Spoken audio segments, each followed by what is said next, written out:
Bonjour Hélène. Bonjour Pauline. Ces attentats à Bruxelles font évidemment la une de quasiment toute la presse mondiale, européenne en particulier. On va commencer par la presse belge. Tenir bon malgré le chagrin, malgré la peur et la colère. À la une du soir en deuil ce matin, des Bruxellois réunis hier soir sur la place de la Bourse pour écrire à la craie sur le sol leur message de soutien, de solidarité, d'espoir. L'un d'eux, on le voit, s'est couvert du drapeau belge. Tenir bon, titre le journal qui annonce que ce qui s'est passé hier, ça n'est pas la fin, mais le début d'une vie différente, d'une société plus lourde, plus fermée, plus dure, moins insouciante et peut-être plus haineuse. Et c'est ce sentiment-là qu'il faudra combattre par tous les moyens, prévient le journal. 22 mars 2016, titre simplement La Libre Belgique, qui a choisi la même photo que ses confrères du soir, rappelant que les attaques d'hier constituent l'acte terroriste le plus meurtrier en Belgique depuis la Seconde Guerre mondiale. Une émotion évidemment partagée ce matin par la presse européenne. La noirceur au cœur de l'Europe, titre The Independent, qui livre ce matin l'une de ses dernières éditions papier. Triste édition à la une. Des passagers de métro tentent de rejoindre les sorties, d'échapper à la noirceur. Au Danemark, le journal le plus ancien du royaume, Berlingske, montre une petite reproduction du Manneken Pis, ce gamin fondeur, symbole de la ville de Bruxelles. Autour de la statuette, on le voit, quelques bougies. Terreur au cœur de l'Europe, écrit le journal. Tandis que le quotidien catalan Ara montre un drapeau européen qui est en train de perdre ses étoiles. Dolor, douleur, dit simplement la une. Nous sommes en guerre, déclare le quotidien allemand Bild, qui est le journal le plus diffusé en Europe. Il montre, on le voit, une victime ensanglantée près d'une sortie de métro et le hall des départs de l'aéroport de Zaventem, quelques instants seulement après les explosions. Une scène de chaos quelques instants avant 8h du matin hier. Et puis l'émotion et l'empathie aussi de la presse française envers le peuple belge, 4 mois seulement après les attentats de Paris. À Bruxelles, un jour de guerre, écrit l'opinion, où le dessin de Cac rend hommage à la Belgique à travers les personnages de Quick et Flup, les deux galopins d'Hergé. Je suis Bamako, je suis Kaboul, je suis Bardo, je suis Istanbul, je suis Ivoirien.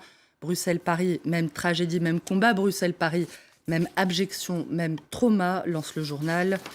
Il pleure sur Bruxelles, titre le journal gratuit 20 minutes, tandis que Libération écrit ce matin. Ce nouveau chagrin des Belges, nous le ressentons, nous aussi, dans notre chair. Après Madrid, Londres ou Paris, Bruxelles, l'autre ville phare du continent, a été frappée au cœur, en même temps que l'Europe, dont elle est la capitale politique, si baroque et si humaine. Bruxelles, sans ordre, sans plan, sans arrogance et sans haine. Bruxelles, la bigarrée, la cosmopolite, la ville de l'accueil, la ville de l'effervescence et de la création. Bruxelles, l'imaginaire comme un tableau de Magritte bâti sur un pays rêvé qui existe à peine et qui vit pleinement. Bruxelles qui fait tant d'efforts pour faire cohabiter tant de différences. Bruxelles, sage dans sa folie, pour laquelle un arrangement compliqué vaut mieux qu'un affrontement simple. Bruxelles, l'anti-fanatique attaqué par les fanatiques, mais qui résistera debout. Voilà pour ces très beaux mots à lire dans Libération, la presse française qui rappelle la dimension européenne de ces attentats et de la lutte contre le terrorisme. Quelques minutes après 9h, des passagers évacués du métro bruxellois, l'Europe attaquée, titre Les Échos, qui évoque ce matin une terrible routine à travers les attentats d'hier. C'est toute l'Europe qui est visée, a rappelé hier François Hollande. La France est désormais moins seule face au terrorisme, constate le journal, qui se demande si l'Europe peut être susceptible de se relancer face à la menace. L'Europe vient d'être frappée au cœur et le terrorisme islamiste est la guerre de tous, prévient Le Figaro. Pour le journal, les responsables européens sont mis au défi de protéger leurs citoyens et d'anéantir ceux qui sèment la mort dans leur ville. Vigilance aux frontières, surveillance des foyers islamistes, coopération policière, c'est le service minimum, je cite. La guerre en Europe, titre Le Parisien, qui rappelle à son tour que si l'Europe a été frappée au cœur, c'est à elle, en premier lieu, d'apporter sécurité et protection à ses citoyens, en faisant en sorte que ces États s'unissent pour une réelle coopération antiterroriste.